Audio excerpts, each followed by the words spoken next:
Hare Krishna. So today we are going to read this book called Gajendra. So let's read together.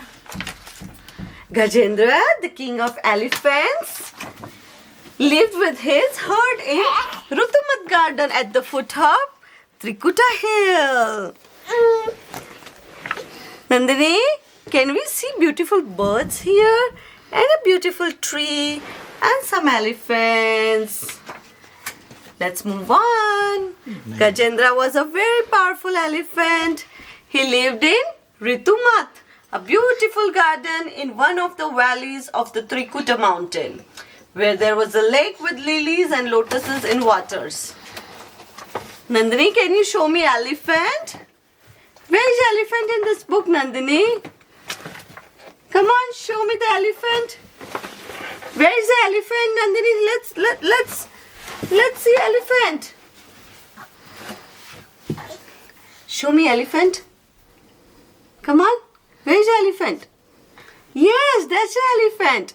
And one day Gajendra, his name is Gajendra, and his wives went to this lake.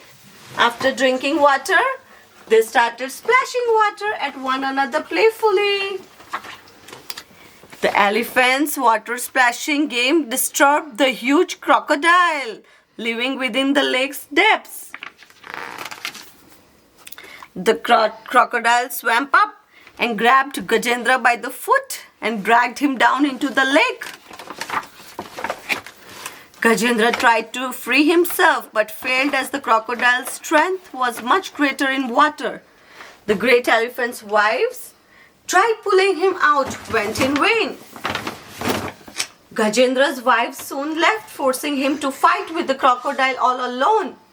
Unbelievably, Gajendra and the crocodile had fought for longer than 1,000 years. And the fight was still not finished. The crocodile, a water animal, kept gaining strength in water, but the elephant, a land animal, was rapidly losing its strength. Gajendra was a special elephant. In his previous birth, he was King Indradyumna of the Pandya dynasty, and he was a great devotee of Lord Narayan. Once sage Agatsya, Indradyumna's guru, visited Kulachala. As the king was deep in meditation, he failed to welcome the sage. Angered by the king's misbehavior, the sage cursed him to be born as an elephant in his next life. When the king realized his mistake, he pleaded for forgiveness, and the sage pardoned him and said he could be freed from the curse only by the mercy of Lord Narayan.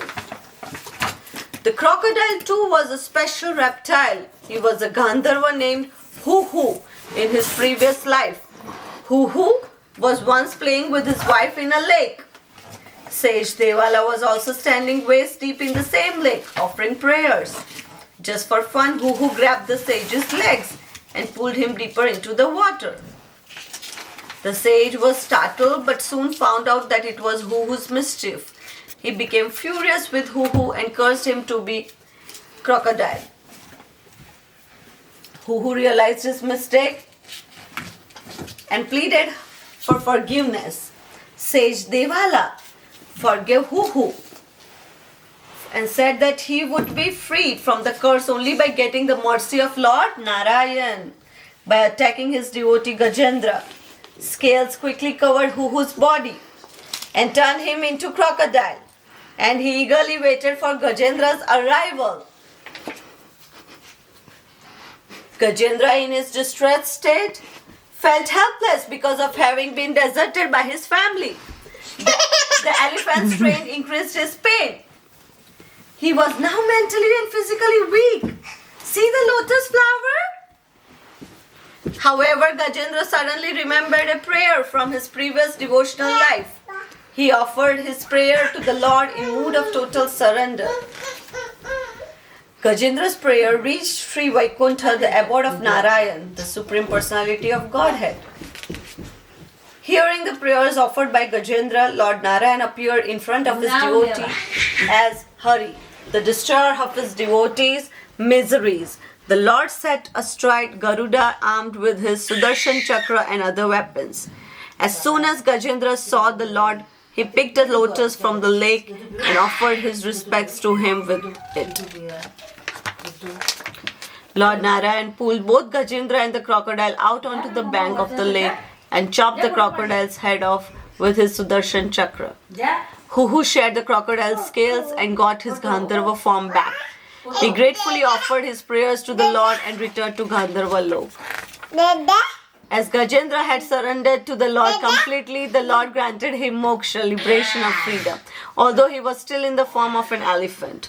All the demigods expressed their joy at this special show of mercy by Lord Narayan. Gajendra Moksha.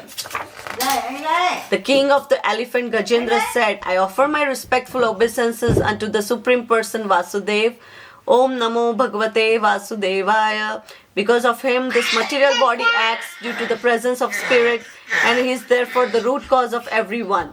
He is worshipable for such exalted persons as Brahma and Shiva, and he has entered the heart of every living being. Let me meditate upon him. Srimad Bhagavatam, Canto 8, Chapter 3, verse number 2. I hope you enjoyed the story of Gajendra. Hare Krishna.